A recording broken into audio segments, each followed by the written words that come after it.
Vous êtes sur Medi 1, merci de nous rester fidèles, très heureux de vous retrouver dans le cadre de votre émission Génération News, l'émission qui prend à cœur toutes les problématiques liées à la jeunesse, mais également tout ce qui fait le buzz sur Internet. Et en parlant de problématiques, vous connaissez le procédé de l'émission, scindé en deux parties. La première sera consacrée à la notion de bonheur. Qu'en est-il réellement? Est-ce que le bonheur aujourd'hui est simplement un état d'esprit ou bien une réalité physique? Des éléments de réponse en première partie d'émission avec mes invités du jour.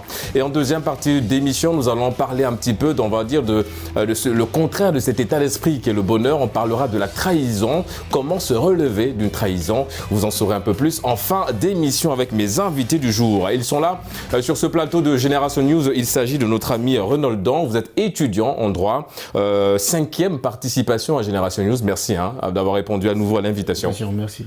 Nous avons également le plaisir de recevoir Ralph, 2e participation. Ça faisait longtemps qu'on ne t'avait pas reçu sur le plateau de Génération News. En tout cas, merci d'avoir répondu à l'invitation de Média. Merci Régis. Nous avons également Stéphane, vous êtes étudiant en journalisme. Merci d'avoir répondu à l'invitation de Génération News. 2e participation évidemment. Très heureux de te recevoir à nouveau sur ce plateau. Le plaisir est partagé. Plaisir partagé, on l'espère, pour le nouveau sur ce plateau. Il s'agit de notre ami Nyankou. Vous êtes étudiant en droit. Merci d'avoir répondu à l'invitation de Medi 1. Je vous remercie. Les amis, très heureux de vous recevoir sur ce plateau. Nous allons tout de suite entrer dans le vif du sujet avec la première thématique qui est en lien avec le bonheur. En parlant du bonheur, évidemment, Renoldan, quelle définition donnes-tu à ce concept, à cette notion de bonheur? Oui, le bonheur se définit de plusieurs manières. C'est-à-dire qu'il y a une définition variable du bonheur. C'est-à-dire, pour soi-même, on a une définition qu'on donne du bonheur. Mais il y a des gens aussi de la société qui te regardent, ils ont une définition par rapport au bonheur. Du point de vue personnel, le bonheur, pour moi, c'est un état d'esprit de préservation des valeurs personnelles qui me permet de vivre une vie saine, sans complexe. Maintenant, pour la société, d'autres diront, par exemple, que le bonheur, par rapport au regard qu'ils ont sur les autres, c'est le fait de voir qu'une telle personne est en possession de tel bien matériel, En fait, une satisfaction personnelle de voir, par exemple, une personne réussir en fait, dans cet état de... avoir tout un tas de choses matérielles. D'accord.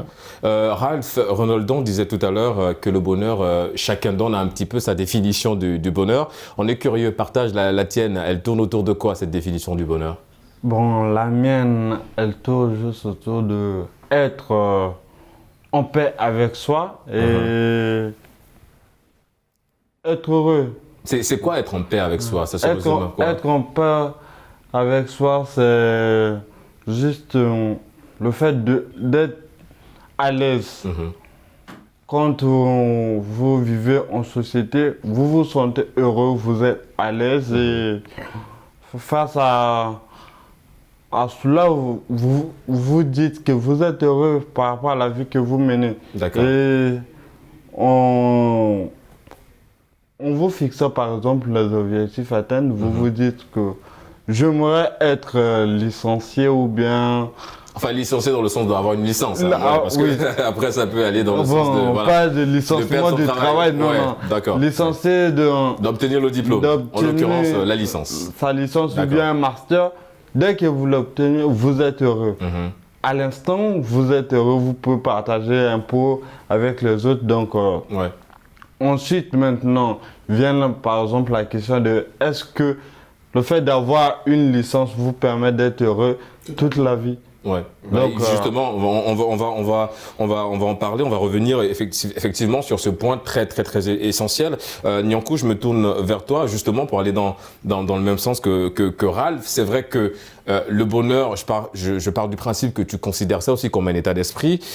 Est-ce que le fait de visualiser ce bonheur-là, le fait de se donner des objectifs, comme a souligné Ralph, et de les atteindre, est-ce que ça satisfait tout de suite notre bonheur, ou bien le bonheur, ça reste en fait une quête perpétuelle en fait de cet état d'esprit-là? Est-ce qu'au finish, on l'acquiert vraiment, ce bonheur-là? Je pense que c'est possible parce que déjà, il faut constamment, pour être vraiment heureux ou être dans le bonheur, il faut constamment vous fixer des objectifs, comme il a dit. Et la seule personne avec qui vous êtes en compétition, c'est avec vous-même. Il faut être très exigeant, avoir une puissante image de vous-même. Après cela, avec l'expérience, avec aussi les coups bas de la vie, avec une certaine expérience, vous pouvez grandir. Parce que déjà, quand on parle de bonheur, je vais vous donner un petit exemple. Hein. On est preneur.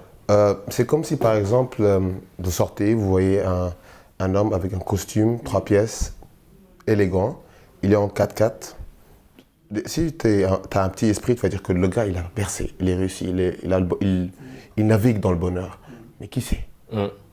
Peut-être parce que l'être humain est constamment un être d'évolution.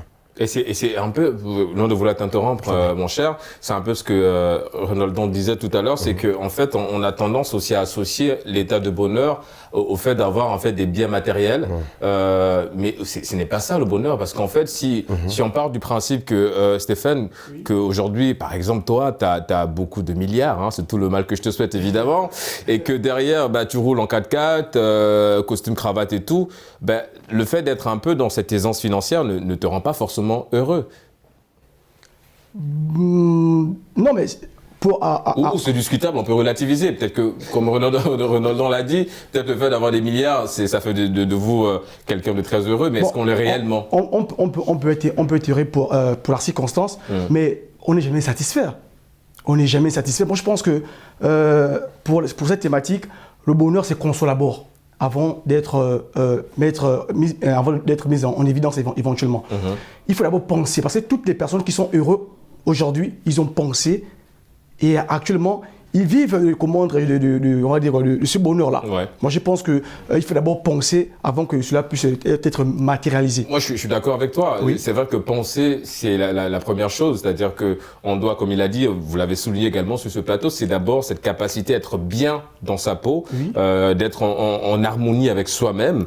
Et à partir de là, si on peut commencer à construire des idées allant dans le sens de nous mettre dans cet état d'esprit de bonheur, évidemment que c'est la première étape à faire. C'est même l'épicentre, en fait, de cet état de bonheur-là. Oui, ça c'est une évidence, mais comment y parvenir? Fixer les objectifs, c'est vrai, mais comment y parvenir pour arriver à cet état en mettant des stratégies en place. D'accord, c'est lesquelles? Nous, on est preneurs. Dis-nous tout, mon cher Stéphane. Voilà, moi en tant que futur journaliste, voilà, mais je fais le possible pour que, après peut-être mes études, je sois certainement le Régis Boukila que vous êtes. Voilà. Oui, mais c'est tout le mal que je te souhaite. Voilà. Tu changeras peut-être la coupe de lunettes, mais voilà, en fait, en faisant quoi? Et en étudiant mes leçons, en prenant tous les critiques qui sont faites autour pour éventuellement pour devenir le futur journaliste que j'ai envie de devenir. Et ça va vraiment te plonger dans cet état de bonheur? Bon, oui, on peut dire en quelque sorte, mais cela ne va pas rester, on va dire, stagné. Forcément, il y a d'autres options que je vais pouvoir y parvenir à faire. Donc, c'est un peu dans cet élan que j'ai envie de vous expliquer. Ralph, si je suis bien les analyses de nos amis sur ce plateau, c'est qu'en fait, on a l'impression qu'au finish, le bonheur, on va jamais l'atteindre, parce qu'on a l'impression qu'en fait, aujourd'hui, le bonheur, on le satisfait à l'instant T, mais demain, il y a un autre bonheur qu'on va devoir satisfaire. Donc, du coup, ça devient un peu complexe à ce niveau. Oui, là, le sujet se développe encore. Je prends juste l'exemple d'une personne qui est en prison. Ouais. Et que vous arrivez à l'obtenir 2 jours de visite, bien de sortie. Ou bien de sortie. Ouais. Pour la personne qui a, par exemple, 30 ans de prison, quand vous l'obtenez 2 jours, la personne peut être heureuse. Ouais. De sortir, faire 2 jours, mais quand la personne repart en prison, est-ce que la personne sera heureuse pour avoir bénéficié des 2 jours pour toute la vie? Non, je ne pense pas. Donc là, le bonheur devient ici pour nous comme le fait d'atteindre un objectif à l'instant, que vous lancez un nouveau défi dès que vous l'atteignez. Ouais. Et vous vivez dans le bonheur. Est-ce que aussi, oui, Stéphane, tu veux rebondir sur un point? Oui, c'est pour appuyer ces propos. On est toujours à la quête du bonheur. C'est impossible. On ne peut pas s'auto-satisfaire. Il y a toujours les nouveaux objectifs à pouvoir atteindre. Voilà, donc c'est un peu pour ajouter ce que mon frère disait. D'accord. Renaldon, c'est vrai qu'aujourd'hui, on l'a souligné, le bonheur, c'est un état d'esprit. Nyankou aussi a parlé du côté un peu physique. Du coup, est-ce que s'il fallait projeter un peu ce bonheur sur un état physique, sur le physique d'une personne par exemple, le fait qu'aujourd'hui tu sois heureux parce qu'il y a, je sais pas, il y a ta chérie qui a annoncé te prendre en mariage par exemple, c'est un exemple que je donne évidemment, quoique si ça arrive tant mieux, on viendra manger et boire, mais je veux dire, est-ce qu'on peut avoir ce côté, ce bonheur physique? Est-ce que c'est perceptible, ce bonheur-là? Oui, moi je pense que le bonheur physique n'est pas négligeable parce que c'est vrai, on peut avoir le diplôme qu'on veut. Je vais avoir la licence, je vais avoir le master, mais pour quelle finalité? C'est pas d'avoir la licence et de rester à la maison pour jouir de ton diplôme. Même si tu as le boulot à travers ton diplôme, le diplôme te permet d'avoir un travail, mais il se pourrait que ce travail-là ne te compte pas dans d'autres besoins. Parce que le bonheur ne doit pas être défini sur un seul critère, il y a beaucoup de critères à prendre en compte. Il faut avoir des moyens, il faut avoir une maison peut-être pour certains. D'autres te diront c'est peut-être pas essentiel, mais pour moi, le bonheur c'est un tout. C'est-à-dire vous avez une santé, vous avez des enfants, une famille en bonne santé, etc. Cela peut définir un bonheur. Donc dire que le bonheur peut s'en passer justement des biens matériels, pour moi ça serait un peu erroné. Niankou, c'est vrai qu'on a parlé tout à l'heure aussi de, on va dire de la procuration, c'est-à-dire de vivre le bonheur par procuration. Est-ce que ça vous est déjà arrivé, par exemple, d'exprimer, c'est vraiment cet état d'esprit de bonheur au regard, par exemple, de la situation de quelqu'un, je sais pas, peut-être ton frère ou une personne qui était très proche, au point de vraiment exprimer cet état de bonheur? Plus ou moins, parce que déjà, je vais revenir sur une anecdote. Déjà, je pense que il faut faire la différence entre le bonheur et l'ennui. Ouais. Parce que des fois, ce n'est pas le bonheur, ce n'est pas le malheur, c'est l'ennui. Vous savez, même si les plus grands hommes d'affaires, toutes les personnes qui ont réussi, ils vont toujours vous dire de croire en vous, de croire en vos capacités. Et au moment où je me dis, le bonheur, c'est vraiment de se réveiller avec la santé. Oui, c'est là que pour beaucoup de personnes, c'est le bonheur peut se résumer à ça, de se lever en bonne santé, de se lever, surtout pour nos mamans qui se lèvent le matin et qui voient leur progéniture avec un sourire. Vraiment, et par rapport à ça, Stéphane, est-ce qu'on peut affirmer, sans risque de nous tromper, que du coup, le bonheur se trouve dans les petites choses? Pour certains, ça se retrouve dans les petites choses, mais pour d'autres, ça peut se retrouver dans les grandes choses. D'accord. Voilà, il y a des choses, il y a des personnes qui pensent que voilà, pour les petites choses, voilà, il n'est pas satisfait. Il y a des personnes qui pensent aussi que voilà, en faisant telle chose et qui certainement il est grandiose, voilà, ils sont satisfaits. Donc cela reste relatif. D'accord. Et en préparant cette émission, Ralph, je suis tombé sur une info, évidemment que c'est peut-être, on l'a tous entendu, hein, cette phrase dans la rue, cette phrase qui dit, je cite, que le bonheur se contamine. Est-ce que vous avez déjà été, vous, contaminé par le bonheur? Est-ce que vous êtes aussi dans cette optique de contaminer le bonheur? Est-ce qu'il y a vraiment de bon bonheur et de mauvais bonheur, j'ai envie de dire? Bon, si on dit si le bonheur ça se contamine, la personne qui l'a dit ne l'a pas sorti juste enfin. Oui, évidemment qu'il y a bien des raisons. Il y a bien des raisons d'accord. Par exemple, la personne, je prends l'exemple de la naissance d'un nouveau bébé dans la famille. Ouais. Ça n'apporte pas de bonheur juste aux deux parents. On voit des tantes, c'est vrai, c'est un moment vraiment de convivialité. Qui viennent partager ça avec vous. Donc on va dire que l'arrivée de ce nouveau-né apporte le bonheur à toute une famille, voire même à des voisins, s'ils sont heureux avec vous. Maintenant, là aussi, il faut le prendre avec des étincelles pour dire que si le bonheur peut être partagé, parce que on partage quelque chose, l'autre doit accepter que tu puisses partager avec lui. Ouais. Au moment où je suis là avec vous, nous sommes deux personnes au chômage, nous cherchons un boulot, vous trouvez le boulot, là ça dépendra de moi si je serai content ou bien malheureux, parce que vous serez heureux, vous avez trouvé un boulot, vous quittez peut-être d'un stade à un autre, mais moi, sûrement peut-être je reste là, donc là aussi il faut relativiser. C'est assez intéressant ce que Ralph dit, Niankou. Du coup, le bonheur ne se partage pas, mais enfin, au vu de ce que notre ami vient de dire, le bonheur ne se partage pas, mais en gros, le bonheur se comprend, j'ai envie de dire. Bien sûr. Le bonheur, il peut se comprendre comment?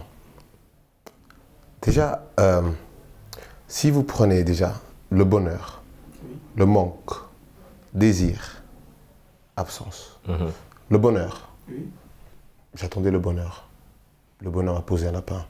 Je cours chaque jour vers un jour meilleur, mais ce n'est pas chaque jour le même jour. Ouais.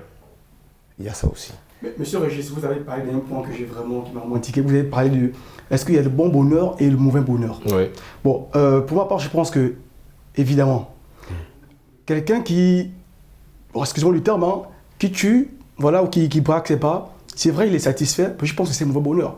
Parce que, voilà. Vous voyez un peu. Ouais, c'est un bonheur nuisible. Nuisible, voilà, nuisible. Ouais. Et il y a évidemment, il y a le bonheur où on acquit sa richesse en travaillant, voilà, en mettant les objectifs en place. Et par la suite, on est récompensé. Moi, je pense que voilà, pour cette question, le bonheur, il y a le bon bonheur et le mauvais bonheur pour ma part. Ouais, c'est vrai, parce que oui, en allant dans ce sens-là, c'est clair que évidemment, c'est vrai qu'on est toujours dans la logique de dire que c'est un état d'esprit. Évidemment que celui qui commet des actes qui sont répréhensibles, qui ne sont pas du tout à magnifier, une agression, un vol et tout ça, celui qui commet un vol, lui, il est dans un état de bonheur, on est d'accord, parce qu'il va obtenir quelque chose facilement, voilà. Mais c'est vrai que ce bonheur va te nuire toi, parce que tu vas perdre quelque chose. Donc oui, je suis d'accord sur ce principe-là. Évidemment, c'était bien d'apporter cette nuance-là. Ronaldo, on parle d'un état d'esprit, ça on l'a souligné, on va peut-être revenir à chaque fois sur ce principe-là, d'état d'esprit en ce qui concerne le bonheur. Mais comment emmener une personne justement à avoir cet état d'esprit de bonheur? Comment? C'est-à-dire il faut faire comprendre à la personne que dans la société qu'on vit, on n'obtient toujours pas ce que l'on veut ou bien ce que l'on désire à la base. Oui. C'est-à-dire à un certain niveau, il faudrait se contenter de ce qu'on a. Et c'est ce qu'on a là qui peut déterminer notre humeur de vie. Ça va, parce qu'il y a des personnes qui sont hypersensibles. Hein. Du coup, dès qu'on n'obtient pas quelque chose tout de suite, on a tendance à se replier et à se dire qu'on n'est pas capable de... Ouais. C'est pour éviter simplement de tomber dans les vices que notre frère ici venait d'évoquer.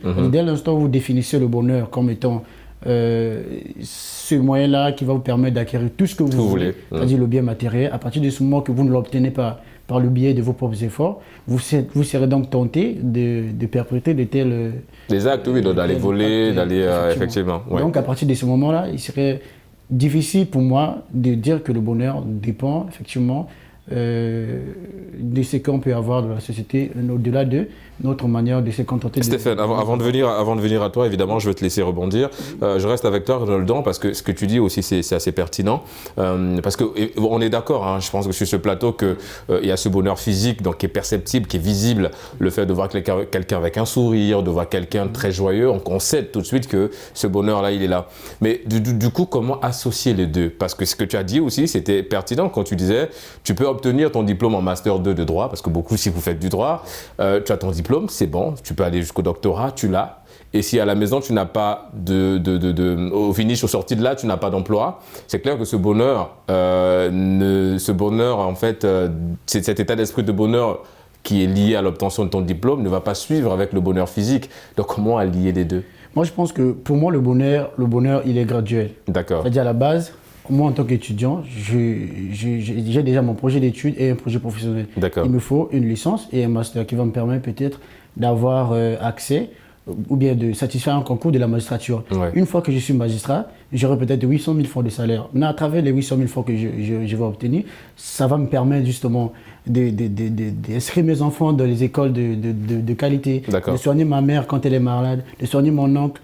Et à partir de ce moment, je pense que le bonheur, c'est un ensemble de tout. Vous avez la formation, c'est vrai, la formation, ça ne suffit pas. Parce qu'avoir un diplôme, ça va vous donner un sentiment de joie, de fierté. Ouais. Mais qu'est-ce que vous en faites de ce diplôme-là? C'est-à-dire, si le diplôme il est planqué à la maison, je ne pense pas qu'à partir de ce moment que vous avez ce diplôme, cela va suffire pour dire que vous êtes heureux. Oui, et même là, ça va être compliqué. Et même là encore, cet état d'esprit de solitude, parce que évidemment que si tu obtiens ce diplôme, c'est même, en fait, évidemment qu'à partir du moment où tu obtiens ce diplôme, tu vas recevoir une sorte de pression sociale, parce que c'est le papa qui va te dire, écoute, tu as un diplôme, il est peut-être temps que tu ailles aussi chercher un peu le boulot.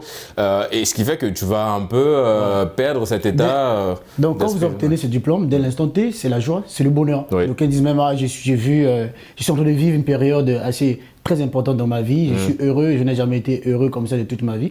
Mais dès l'instant que vous avez ce diplôme, vous le déclarez et tout, vous sentez que d'autres obligations surviennent. Vous avez parlé là par exemple de la pression familiale, de la pression professionnelle, aussi de l'entourage. Vous avez des diplômes, c'est vrai, mais qu'est-ce que vous en faites? Dès l'instant, c'est le bonheur. Mais après, qu'est-ce que va s'en suivre? Donc du coup, il faudrait mélanger un peu de tout. La formation, le diplôme, c'est vrai, mais qu'est-ce qui va avec?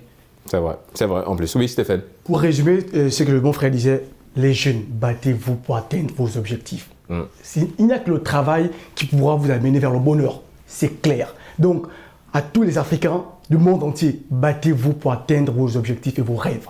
D'accord. Je voulais rebondir sur ce qu'il disait. Oui. Battez-vous et la positivité n'engendre que la réussite. Ouais. Vous savez, même quand on parle de bonheur, heureux, je pense qu'être heureux, c'est d'abord un choix.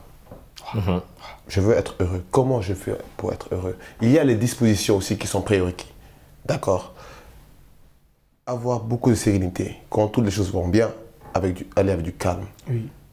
Quand ça va mal, du calme et beaucoup du recul. Parce que des fois, le problème n'est pas le problème. Des fois, le problème vient peut-être de nous.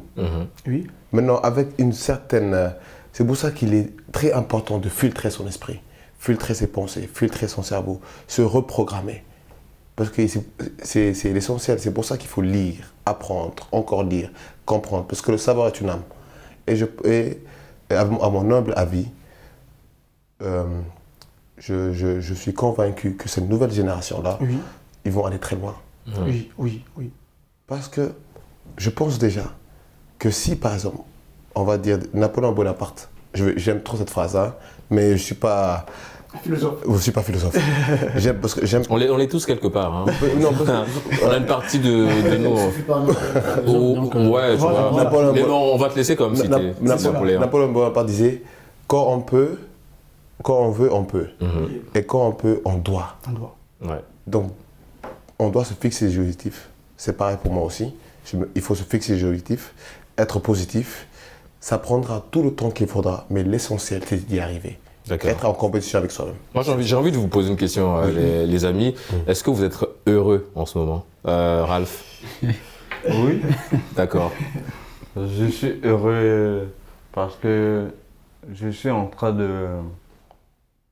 d'atteindre ce que je veux tout au fond de moi. Donc, c'est ce fameux diplôme, ce sésame. Oui, c'est pas seulement ce diplôme, même les ambitions que je me fixe, les nouvelles choses que je suis en train d'apprendre tous les jours dans la vie me rendent heureux. D'accord. Donc moi, si je peux dire que je suis heureux aujourd'hui, oui, je suis heureux. Non pas parce que je suis en train de suivre normalement mon processus d'étudiant, etc. Mais je suis heureux parce que je sais toujours m'entourer des bonnes personnes qui me permettent de donner le meilleur de moi-même dans les domaines peut-être que je n'étais pas fort avant. C'est vrai. Aujourd'hui, je suis en cours de processus d'atteindre, justement, voilà. Ouais, mais ce bonheur avec une date limite quand même. Parce que, non, enfin, au vu de ce que, c'est pour te taquiner un petit peu, parce que c'est clair que si tu arrives à atteindre ce bonheur, d'ailleurs c'est tout le mal que je te souhaite, mon cher ami, si tu arrive à atteindre ce bonheur, c'est clair que demain encore, va falloir encore avoir d'autres objectifs mais d'aucuns disent que le bonheur ne dure pas. C'est un état d'esprit éphémère. Vous êtes en accord avec ça, Stéphane, ou bien Je pense. Pour rebondir sur la question, voilà, bon, je suis, on va dire en quelque sorte, je suis un peu heureux parce que le rêve que j'ai... Juste un peu. Voilà. Juste un peu. Oui, parce que voilà, c'est ça. Je suis en train de réaliser en quelque sorte mon rêve. D'accord. Le plus fou de donc je suis en train de poursuivre, de poursuivre mon rêve. Oui, Renaud. Moi, je dirais que le bonheur, il reste perpétuel. D'accord. Alors, quand vous définissez le bonheur comme étant un moyen, ou bien, bon, tout ce qui ne dure pas, ça dépend de la manière que vous avez obtenu votre bonheur. D'accord. C'est-à-dire, un bonheur obtenu de façon brusque, je ne pense pas que ça mettra du temps. Maintenant, un bonheur qui a été construit de façon graduelle, c'est un bonheur qui dure, voire pour l'éternité. Ouais. Même si après, il y aurait des imperfections qui peuvent surgir, mais cela ne va pas vous enlever dans votre état de bonheur de base que vous avez construit. Bon, d'accord, les amis, plus que quelques minutes avant de clore cette première partie, je vais vous laisser le soin de... alors, c'est pas la fin de l'émission parce qu'il y a une deuxième partie derrière, mais vu qu'on est dans cette ambiance de bonheur, est-ce que vous avez un message à transmettre à quelqu'un? C'est vrai que le message il était très fort à l'endroit de la jeunesse. Tu as dit quelque chose d'intéressant aussi en parlant de l'état de santé de nos mamans. On sait à quel point elles se battent jour et nuit pour que nous soyons dans de très bonnes conditions. Peut-être un message à vos mamans respectives. Ralph, beaucoup de bonheur à maman, c'est ça? Oh bon, je dirais aux deux parents. D'accord. Papa aussi, oui, évidemment. Pour papa. Maman, papa va être un peu jaloux. D'accord. Elle s'appelle comment ta maman? Mon père d'abord s'appelle Edjo Jean Robert. D'accord. Moi, c'est Madame Edjo Nympho Nathalie. D'accord, qu'on salue depuis la République démocratique du Congo, c'est bien ça? La République du Congo. La République du Congo, voilà. Okay. C'est la précision au détail, c'était toujours bien. Ronaldon, Bon, message à maman aussi, le bonheur. Bon, je dresse un message à toute la famille. Parce qu'il n'y a pas que papa et maman qui me viennent au secours. Oui, sinon c'est clair qu'ils vont se fâcher. Les oncles, mon frère ici présent, toute la famille, je leur souhaite tout le bonheur du monde. Stéphane, et au en Gabon, quelques mots. surtout. Toujours maman, voilà, beaucoup de bonheur. Toi, c'est clair que tu vas voilà. Et bonne fête des mères d'ailleurs. Voilà, je profite exactement. Voilà. Donc, bonne fête de. Elle s'appelle comment ta maman? Boukandou Berti. D'accord, qu'on salue depuis Libreville au Gabon. D'accord. Et mon cher? Moi, mon message, je vais le faire passer parce que je suis orphelin de père et de mère. D'accord. Mais je sais qu'ils sont en train de me voir. Et oui. Bisous.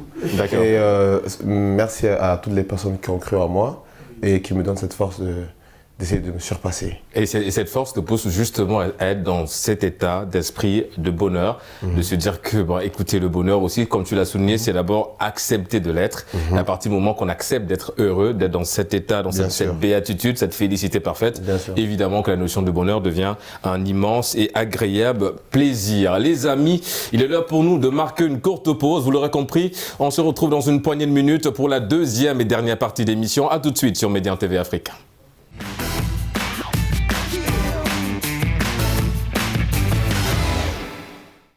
De retour sur le plateau de Génération News pour la deuxième et dernière partie d'émission.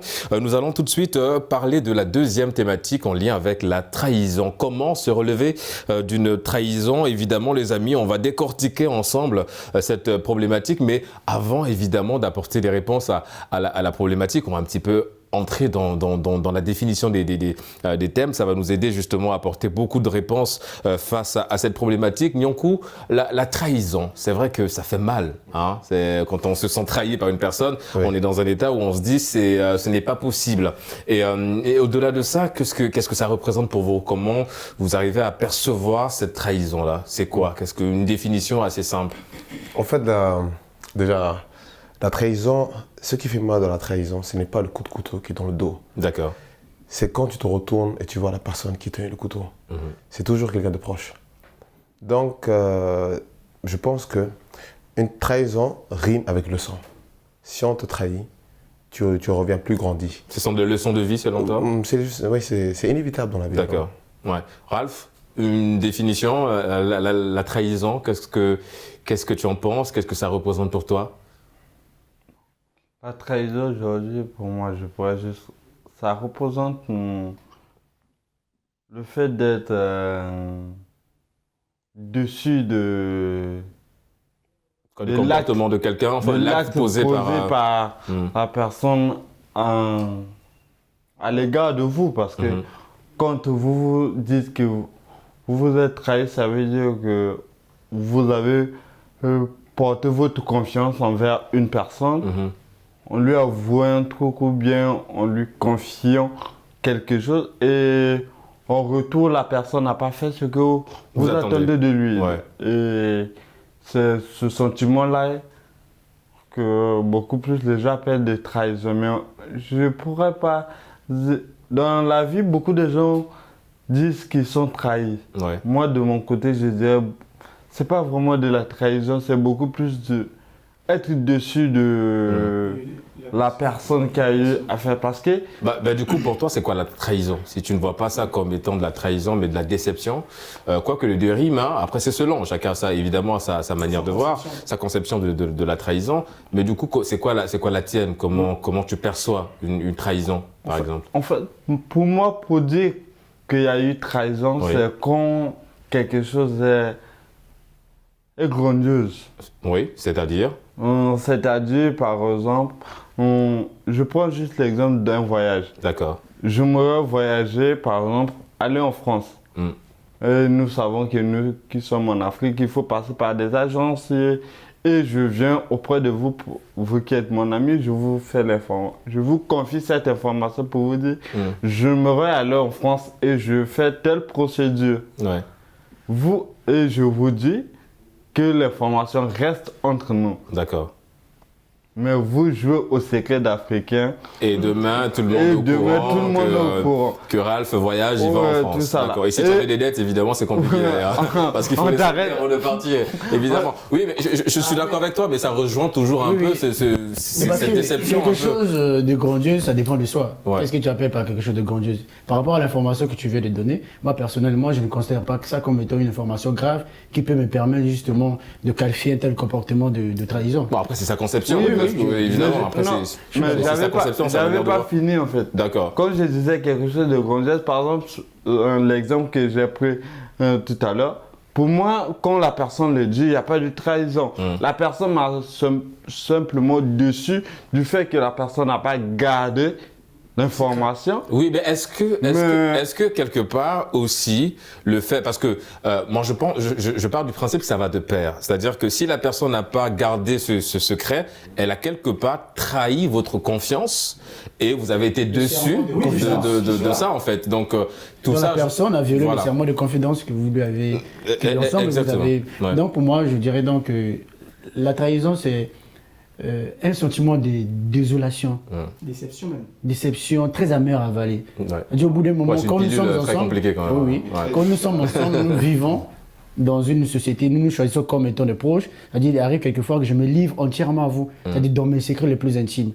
Mais dès lors que vous sortez ces secrets publiquement, et que certaines personnes se servent de ces secrets pour essayer de me nuire ou bien encore de me caricaturer, à partir de ce moment, je peux qualifier ce comportement de trahison. Mais est-ce que, Ronald, c'est pertinent ce que tu dis, est-ce qu'aujourd'hui, on doit devoir uniquement circonscrire la trahison dans un plan purement, j'ai envie de dire, de société, dans le sens où on va reconstruire ça autour uniquement de la famille, des amis. Supposons, voilà, vous êtes d'origine congolaise, vous décidez de venir travailler par exemple au Sénégal. Est-ce que ça aussi c'est perçu comme une trahison au vu de sa nation par exemple? Parce que, non, à ce niveau-là, ça dépend de mon statut dans mon pays. D'accord. C'est-à-dire, s'il était une fois arrivé au Congo, j'étais devenu une personnalité publique, c'est-à-dire j'avais accès à un certain nombre de dossiers sensibles de l'État. À partir du moment où je viens travailler pour le Sénégal et dans le même secteur, cela peut être qualifié comme étant une trahison. Parce que je suis peut-être amené à pouvoir divulguer ces informations à l'État du Sénégal pour pouvoir conquérir, soit avec le Congo ou dépasser le Congo. Là, ça peut être qualifié de trahison. Maintenant, si au Congo, j'étais un journaliste, ce qui n'est pas d'ailleurs mauvais, et que j'arrive au Sénégal... Vous avez les aptitudes pour, hein, donc... Et qu'une fois au Sénégal, je cherche à devenir, par exemple, un ingénieur en construction. À partir de ce moment, il serait... voilà, plutôt incompréhensible comme il traite de celui-là qui a trahi son pays, voyez-vous. Maintenant, je parle surtout d'un comportement que une personne qui était proche de vous arrive à afficher du point de vue de la confiance que vous avez par le passé, à divulguer vos informations, votre intimité. Quand ça vous choque réellement, c'est là où on parle de trahison. Mais Stéphane, Nyanko a parlé au début il a perçu, il voit la trahison comme le fait d'avoir un peu, enfin la métaphore, elle est forte aussi, d'avoir un poignard dans le dos, d'être poignardé par le dos. Est-ce que vous avez déjà été trahi enfin, vous êtes-vous déjà retrouvé dans cette situation-là de trahison? Comment vous l'avez vécu et comment justement vous avez fait pour vous relever de cette trahison-là? Ah, là, je vous dis que c'était très... Ah non, il a dit la copine. Non. Il a parlé de la copine, mais bon... C'est vrai que, voilà, forcément, on a été dessus par, on va dire quoi, par une femme, mais bon, en tout cas, moi, je ne vais pas aborder sur ce point. Moi, je parle d'un ami que j'ai fait... Non, mais vous avez une femme qui ne va jamais vous défendre, voilà, qui ne va jamais vous décevoir, c'est votre maman. Hein. Nos mamans, elles sont, voilà, ce sont nos premières femmes. Voilà, c'est ça. Quand tout le monde est contre toi, elle reste ta meilleure amie. Ben voilà, c'est bien dit. Dixit, il faut citer. C'est Dim, c'est pas de moi. Ouais, c'est son assaut au passage. Donc bien sûr. Mais la situation auquel j'ai été confronté, c'est un ami. D'accord. Lui, là, j'ai véritablement fait confiance. C'était quoi la situation? Qu'est-ce qu'il a fait au point de vous mettre dans cet état de déception? Bon, je ne vais pas rentrer dans les détails, sinon ça peut encore me rendre dans... En tout cas, je fais dans l'événementiel. On s'était mis d'accord sur certains points. Malheureusement, après, voilà, je me suis rendu compte que voilà, les projets qu'on avait mis ensemble, voilà, s'est retrouvé de l'autre côté, quoi. Donc je n'ai pas vraiment apprécié ça. Mais bon, Je me suis révélé ça et d'ailleurs... Comment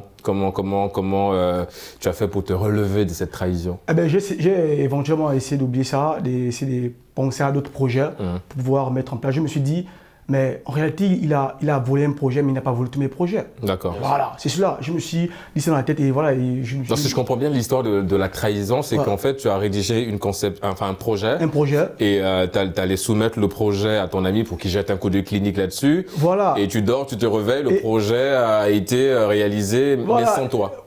Voilà, et d'accord. on a commencé à faire le projet. D'accord. Et par la suite, malheureusement. D'accord. Mais en tout cas, de lui s'y trouve, je le salue. D'accord, Voilà. bah, c'est bien. C'est ça, oui, c'est des actes de grandeur et c'est bien. On ne fait pas la guerre, on fait l'amour dans le sens de partager le respect et la convivialité. Alors, Niankou, ce qu'il dit, c'est vrai que c'est intéressant également quand il dit que lui, il a réussi à se relever de ça. C'est vrai qu'il a mis en place des mécanismes, mais je veux dire, comment on se relève réellement d'une trahison? Est-ce que le premier point, c'est d'en discuter avec la personne? C'est là aussi on commence la guérison, le processus? Bien sûr, parce que je pense que à mon humble avis, on peut tout dire, mais pas n'importe comment. D'accord. Il y a aussi une manière d'aborder les choses, d'aborder la personne, même la personne qui vous a trahi. Des fois aussi, la trahison, il faut faire la différence entre un quiproquo, un malentendu et une trahison. La trahison, c'est la trahison. Ça, c'est clair, c'est évident. Mais je pense que la trahison, l'homme déjà est un homme d'évolution. Le fait que toute votre vie, votre parcours sera champ, il y aura des bâtons, des hauts, des bas, des personnes qui vont vous mettre des bâtons dans les roues. Maintenant, ça, tu dois prendre ça comme une source de motivation. Prendre ça, au fait, il ne faut pas prendre le mal par le mal. Même si on te donne du mal, prends ça, filtre-le et rends ça en positif. Ça va te faire grandir. C'est comme si maintenant les ragots qu'on raconte derrière toi. Mais moi, je me dis que évitez toujours les on m'a dit. Ouais. Parce que une rumeur, elle s'arrête à l'oreille de quelqu'un d'intelligent. Ouais. Ça, je suis d'accord sur ce point avec lui. C'est cela, je suis là. Merci, ça fait toujours plaisir. Et je pense que les gens qui parlent derrière vous seront toujours derrière toi. Est-ce que ça aussi c'est vu comme une trahison? Oui. Le fait qu'elle a mis un discours pas très élogieux. Non, ça je ne pense pas. Non, c'est pas une trahison? Pour moi, non. D'accord, pourquoi? On va écouter notre ami Renaud. Mais parce que si on parle du point de vue de la trahison, c'est-à-dire que tous nous sommes ici d'accord qu'il s'agit là d'avoir confié un certain nombre de projets. Oui, mais est-ce qu'il n'y a pas une trahison dans le fait qu'il n'y a pas eu la confiance? Lui, il parle souvent des gens qui parlent derrière vous, des critiques. Non, mais est-ce que si aujourd'hui, moi, tu viens tout le temps sur ce plateau, on a noué une relation de grand frère et petit frère, et même de frère, tout simplement. Et si demain, je me retrouve à parler de toi en mal, évidemment que c'est une trahison, on est d'accord sur le principe. Ou bien toi, tu estimes que non, c'est pas... Moi, je ne peux pas qualifier ça de trahison. D'accord. Aujourd'hui, quand je suis venu dans cette société, comme nous tous d'ailleurs, j'ai essayé d'observer les gens, comment est-ce que les gens se comportent dans la société. Et pour la plupart, on me dit souvent, il ne faut jamais faire confiance à l'homme. C'est-à-dire, aujourd'hui, Raph peut être mon frère, il est bien avec moi, mais demain, il peut être animé par un certain nombre de comportements que je ne pourrais pas maîtriser. Donc l'idéal serait de considérer que c'est vrai qu'aujourd'hui, je suis bien avec Raph, mais tout peut t'arriver. Donc du coup, la trahison, ça se comprend? Ça peut se comprendre. Aujourd'hui, si vous me faites du mal, Régis, sur ce point-là que vous avez évoqué, forcément, je n'aurai peut-être pas les mots durs à votre gars pour dire que non, c'est trop, il m'a déçu. Je vais comprendre que oui, c'est possible qu'il arrive, c'était possible qu'il arrive là. Mais malheureusement, il est arrivé là, c'est que je ne souhaitais pas. Ainsi, c'est peut-être une trahison, mais pas une trahison au sens propre du terme. Parce que là, il s'agit de la critique, ce serait peut-être mieux de vous adresser directement à moi, que vous de vous améliorer dans tel domaine. Mais le fait de vouloir passer par l'intermédiaire d'une autre personne, qui n'est peut-être pas censé me dire ça au travers de vos mots, moi je pense que c'est de la lâcheté. C'est pas une trahison, c'est de la lâcheté, et quelquefois je peux dire que c'est assez réducteur, notamment pour votre personne que vous êtes. Stéphane? C'est pas une trahison en tant que tel. Stéphane, il n'est pas d'accord. Stéphane, il bouge la tête à chaque fois. Il n'est pas du tout d'accord. Partage-nous ton désaccord, Stéphane. Je pense pas. Je suis cette personne qui pense que lorsque on a une relation avec une personne, si on a un problème éventuellement, il est préférable que tu me dises, écoute Steph, ça je n'ai pas apprécié, que de parler derrière ton dos. Je pense pas. Voilà. Et donc toi, tu vis ça comme une trahison? Justement, c'est une trahison parce que la personne peut venir me dire, Stéphane, ça je n'apprécie pas, essaie de changer. éventuellement, voilà, avec la maturité que je vais changer, et voilà. Non, parce qu'il y a déjà, Raph l'a souligné, il y a déjà le principe de confiance. Voilà. Et donc s'il y a violation de ce principe-là, il y a trahison quelque part aussi. Voilà, il y a trahison, parce que les séquences que vous avez entamés ensemble, ou les projets que vous avez mis ensemble, voilà, se retrouvent divulgués comme ça. Ou les propos que vous avez eu à entretenir se retrouvent divulgués. Éventuellement, et on avait gardé certainement, on va dire, un secret. Et ça se retrouve auprès d'autres personnes. On appelle ça une trahison en tout cas. Alors, moi, pour moi, oui. c'est une trahison. Moi, je me dis que Voilà. en amour ou en amitié, Oui. on ne force jamais rien. C'est une question de feeling. Oui. Il y a des choses qui viennent naturelles. Et la trahison, des fois, on parle de trahison, mais le mot trahison rime avec la projection. Des fois, tu es trahi parce que tu te projettes avec cette personne. Tu te dis que non, tu as un projet et tout. Et cette personne n'est pas réceptible à... Tu vois un peu. Oui. Par exemple, c'est comme si tu investis 50%, cette personne investit 5%. Il y a un problème. Oui, oui. Est-ce que tu vois? Je vois. 10%, 10%. C'est la règle des 10%. Donc ça, c'est pas un conseil, mais un échange d'idées. On va échanger cette idée-là pour dire que pour éviter la trahison, parce qu'on peut pas l'éviter, parce qu'elle vient naturellement. Oui. Mais est-ce qu'on peut l'anticiper? Est-ce qu'on peut anticiper une trahison? Bien sûr, à force d'avoir été trahi, tu grandis en expérience. Anticiper dans le sens où... de se préparer psychologiquement. De se préparer à... Oui. Ouais, Déjà de là où je suis, c'est pas une parole d'orgueil. Moi personnellement, je pense que je suis préparé à affronter la trahison. D'accord. Voyez-vous, pourquoi? Parce que je sais déjà qu'avec une femme, elle peut vous tromper. Même la meilleure femme, qu'elle soit chrétienne, qu'elle soit musulmane, ça peut arriver à n'importe quel moment. D'accord. Maintenant, le souhait, c'est vrai que cela n'arrive pas. Mais au cas où cela arrive, sachez-vous que cela est possible de la Donc société. si je te comprends bien, la meilleure manière de ne pas être déçu, c'est de se préparer de ne pas être déçu. profondément touché, mais de se préparer que tout peut arriver à n'importe quel moment. C'est ça la société, elle est comme ça. On n'y peut rien. On ne peut pas changer les gens. Même la femme d'un président de la République, elle peut quelquefois... Elle peut trahir le président. Le président de la République, malgré les gardes, malgré sa sécurité, son influence. Donc on n'est pas toujours censé passer au-delà de la trahison, mais plutôt de se préparer éventuellement à faire face à ces choses. Ralph, il voulait rebondir sur un point. On t'a interrompu tout à l'heure. Oui, c'était sur comment se relever de la trahison. Oui. Les gens souvent tendance à me dire que je suis fort d'esprit. Pourquoi on me le dit? Parce que la plupart des choses, quand elles arrivent, que ce soit du bien ou du mal, je dis juste qu'elle est arrivée et qu'on fait face. On y va. Je ne suis pas de ceux qui baissent la tête. Pour un moment, non, je ne baisse pas la tête. Peu importe la situation qui m'arrivera au monde, je ne baisserai jamais la tête. D'accord. Mais oui.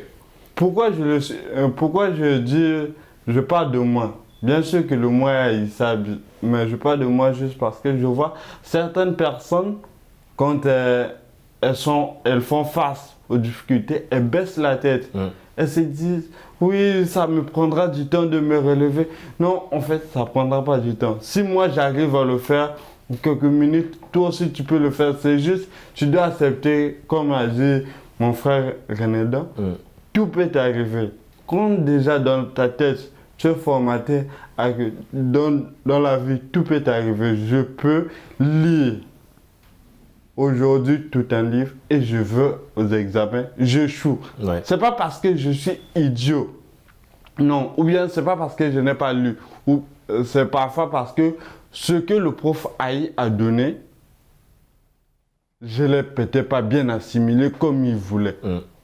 Quand déjà dans ta tête tu te dis ça, on fera tout ce qui peut t'arriver dans le monde, tu vas se passer ça. Non, effectivement que c'est d'abord un travail personnel. Effectivement, c'est d'abord un combat. C'est d'abord il y a un côté psychique là à l'intérieur. Il faut être préparé évidemment de ce côté-là. On parle de la trahison. Vous tous, on a déjà été victimes de ça. On a tous déjà été trahis. Non, pas encore.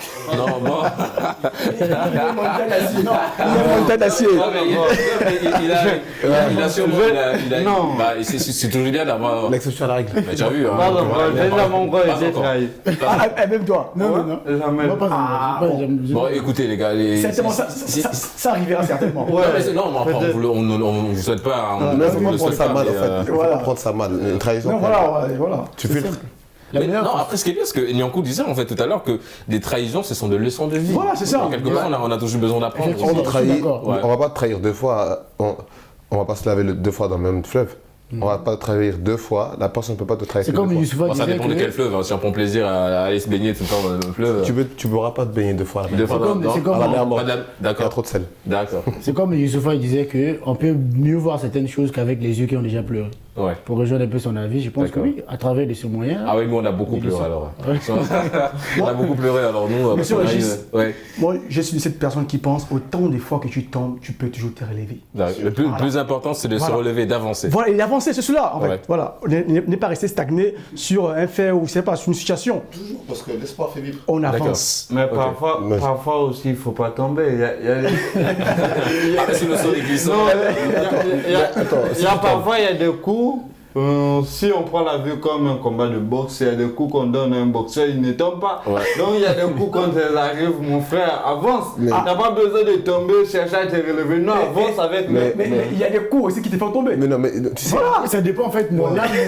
Ça, c'est quand tu tombes dans l'étape première, c'est-à-dire que mentalement, si tu n'es pas forgé, c'est là où ça. tu tombes. Non, mais non. Alors, quand tu es déjà forgé mentalement, c'est là où tu reçois des coups. Moi, je tombe pas. D'où, en fait, quand vous avez parlé d'anticiper, de se préparer déjà à être trahi. Attends, Tel que là, avec mon frère, lui et moi, on s'est dit toujours que tout peut arriver. Ouais. Aujourd'hui, lui et moi, nous sommes très loyaux envers les autres. D'accord. Mais il peut arriver que demain, Raph, ils prennent notre argent à mon insu. Ouais. Ça ne va pas Bon, me il va pas le surprendre. faire, t'inquiète. Non, On va non, le faire. Oui, on va écouter Nyankou. Moi, je pense que, comme tu as dit, je vais te rejoindre sur ce coup. Tu as dit il faut se préparer pour pas. Lui, Ralph. Excuse-moi, Ralph. Au fait, tu as parlé de préparation, mais tout se passe comme prévu, sauf l'imprévisible. Hmm. Ouais. On ne sait pas. L'imprévisible, c'est quoi? C'est l'invisible. On ne sait pas. Et personne ne frappe plus fort que la vie.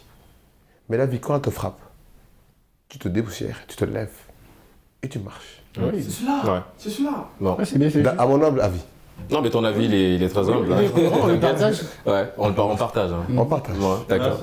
Ouais. La trahison, les amis. Renoltan, en préparant évidemment cette émission, j'ai lu un peu les commentaires hein, des gens par rapport à la thématique et d'aucuns disent que c'est un peu plus compliqué de se relever d'une trahison qui vient d'un cercle très fermé, en l'occurrence de la famille. Tu partages cet avis? Oui. Ah oui. Vous savez, la famille fait partie des éléments, si je peux considérer ça comme un élément, ou bien des précurseurs de la vie d'un homme. C'est-à-dire l'instant où vous vous sentez abandonné par votre famille, qui est un lien de sang, indélébile, puis indéfectible, c'est très choquant.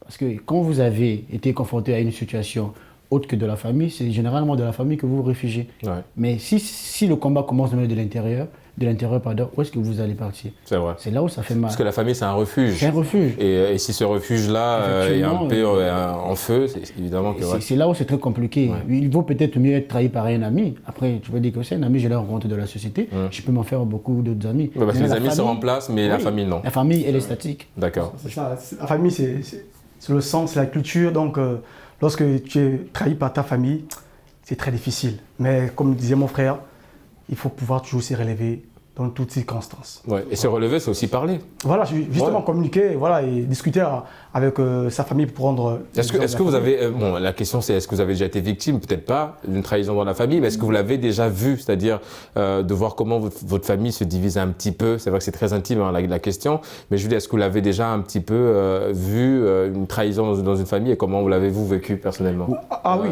D'accord. Oui. C'est un peu fréquent dans les familles africaines, hein, où l'oncle ou la tante ne s'entendent pas. C'est désolant. En temps, on doit prôner les valeurs d'unité, d'amour. Et toi, comment tu grandis avec ça? De voir un peu une trahison diviser une famille? Ça me met dans une autre situation, dans une autre réflexion. C'est pourquoi j'ai pour habitude de dire, hein, cultivons l'amour. Cultivons l'amour, l'unité. La division, la haine, je pense qu'il n'y a pas sa place dans la société. Ouais. Je vous assure. Lorsque je vois une famille se déchirer entre eux, Ça, évidemment que ça fait très mal. Ça fait très mal. Mais pour relativiser par rapport à ce que tu as dit, l'idéal serait de se préparer. Pour dire toi, on se prépare toujours. Une société sans trahison, que ce soit au sein de la famille, n'est jamais possible. On est d'accord. On ne peut pas vivre dans une société qui n'a pas de trahison. Moi, je suis d'accord avec toi, Ronaldo, mais c'est surtout qu'en fait, on peut imaginer toutes les trahisons possibles du monde, mais pas celles qui viennent d'une famille. Je vais prendre un exemple. J'espère que la famille ne va pas suivre cette émission. Avec Raph, aujourd'hui, on est considéré comme les privilégiés de la famille. D'accord. Avant nous, on a eu le bac pratiquement 2017-2018. Avant nous, on a eu des aînés qui ont eu le bac. Ils n'ont jamais eu cette chance-là d'aller à l'étranger, d'avoir des bourses parentales assez conséquentes. Mais pour la plupart, les grands frères, ils en parlent. Ils disent, mais pourquoi eux, pourquoi pas nous? Pourtant, nous, on était là. Voyez-vous? Mais peut-être ce sont les mêmes grands frères quand nous sommes ensemble à la maison, à la famille. Ils disent, ah, petit, il faut te battre. Tiens, les parents doivent te soutenir. Mais de l'autre côté, ils passent auprès des parents pour dire, non, c'est toujours eux les privilégiés. C'est pas possible. Est-ce que vous l'avez vécu comme une trahison? C'est-à-dire, avec Raph, si on était des faibles mentalités, quelquefois, on devait faire des retours à nos grands frères pour dire, non, vous êtes ceux-là qui nous encouragent à aller vers des bourses. Mais ça a été une trahison pour vous? Donc, c'est une trahison pour vous? Non, une déception. Pas de trahison, mais une trahison. Je ne sais pas, peut-être Raph dira le contraire. Ralph? Déception totale, pas de trahison. Mais il y a comme une trahison en termes de lien. Non, s'il y a déception, c'est qu'il y a trahison, monsieur. Non, le lien de sang, ça quand même, ça a été brisé un peu. Mais c'est comme, en fait, les gens ne vont pas vraiment comprendre notre point de vue. Bon, ça, je comprends. Non, on respecte, peut-être on ne peut pas comprendre, mais on peut respecter. Je comprends parfaitement. Nous, on a été forgés comme ça. D'accord. Par notre père qui nous a toujours dit. Déjà, notre père nous disait à la maison, je suis un pont. Quand vous grandissez avec un papa qui vous dit, je suis un pont, je reste comme ça, les voitures passent. Au bout d'un moment, le pont va tomber. Oui. Donc, depuis tout petit, tu es forgé à ça dans ta tête. Maintenant, ici, comme il a dit, l'exemple qu'il a aussi bien dit, c'est l'exemple de... Ça, c'est moi, les grands frères, mais sans compter des tantes, les nièces, tout ça. Évidemment. Mais moi, en vrai, je ne vis pas ça comme une trahison. Moi, je me dis juste que c'est décevant, que ça vienne d'eux.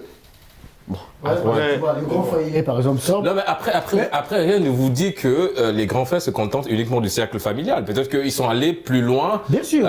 Voilà, mais du coup, on a pratiquement les mêmes amis. Du coup, c'est une trahison. Bien sûr. Parce que c'était censé rester dans ce cercle fermé de la famille. Mais si le voisin d'à côté est au courant de ce qui se passe dans votre famille. Oui, mais bien sûr, les voisins sont au courant. Donc, on est d'accord qu'il y a une trahison. Voilà, il y a déception. C'est-à-dire, le problème, oui, ça dépend de la. On ne va pas jouer un jeu de mots. D'accord. Lui, il peut considérer ça comme une trahison. Nous, évidemment, on peut le considérer. Voyez-vous. Mais le problème se passe au niveau de la réception, c'est-à-dire du choc. D'accord. Nous, on ne reçoit pas ça comme étant une véritable trahison. Parce qu'on est déjà préparé, on sait que ça pourrait arriver. Ouais. Voyez-vous, le choc, il est là, peut-être, mais il est moindre. D'accord. Je vais revenir sur ce que tu as dit. On n'est jamais mieux compris que par soi-même. Tu vois un peu, chacun a sa notion de la trahison, chacun a sa notion. Maintenant, que ce soit avec ta famille ou tes amis, à mon humble avis, je pense, si on cherche ce qui nous divise, on va toucher le mur. Il faut toujours voir ce qui nous rassemble. Dans la cohésion, on peut aller très loin et il faut... On pense pas pareil. Les amis, effectivement, la thématique est très pertinente. Évidemment, on peut aller très très très loin. Malheureusement, nous sommes arrivés au terme de cette émission. Ralph, ça a été un plaisir de te recevoir sur Génération News. Je rappelle que tu es étudiant en droit. Merci d'avoir répondu à l'invitation. Merci beaucoup pour l'invitation. Niankou, première participation à Génération News. On espère que tu as pris plaisir à échanger avec nous. Tu reviens quand tu veux. Génération News, évidemment, c'est ta maison. Étudiant en droit, merci d'avoir répondu à l'invitation. Stéphane, étudiant en journaliste et communication. Merci d'avoir répondu à l'invitation Génération News. Et toi aussi, tu reviens quand tu veux. Merci. Ronaldo, toi, tu es un habitué du plateau, tout simplement. Merci d'être là sur ce plateau Génération News. Ça a été un plaisir, évidemment, de te recevoir sur Génération News. Un plaisir également pour moi. Les amis, c'est la fin de cette émission. Merci de l'avoir suivi. Vous l'aurez compris, on se donne rendez-vous samedi prochain pour d'autres thématiques liées à la jeunesse. Et d'ici là, n'oubliez pas, quoi qu'il arrive et quoi qu'il advienne, gardez le sourire en compagnie de nos programmes.